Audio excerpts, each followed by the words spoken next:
હું ખેડૂત પુત્રી ભંડેરી મિશ્રા.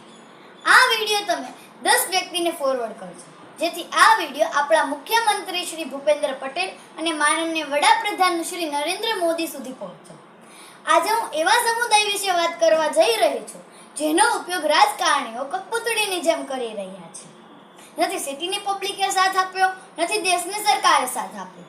એ છે આજનો ખેડૂત.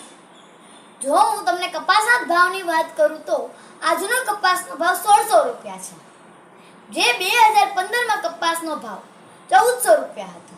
10 વર્ષની અંદર ફક્ત 15% જ વધારો થયો છે, જેની સામે સરકારી કર્મચારીઓનો પગાર 2015માં 5000 હતો, જે આજે 30 થી 40000 થયો છે. સ્કૂલની ફી 2015માં 5000 હતી, જે આજે 25000 થઈ છે. ખેતીમાં નાખવાનો ડીએપી નો ભાવ 2015માં 350 હતો,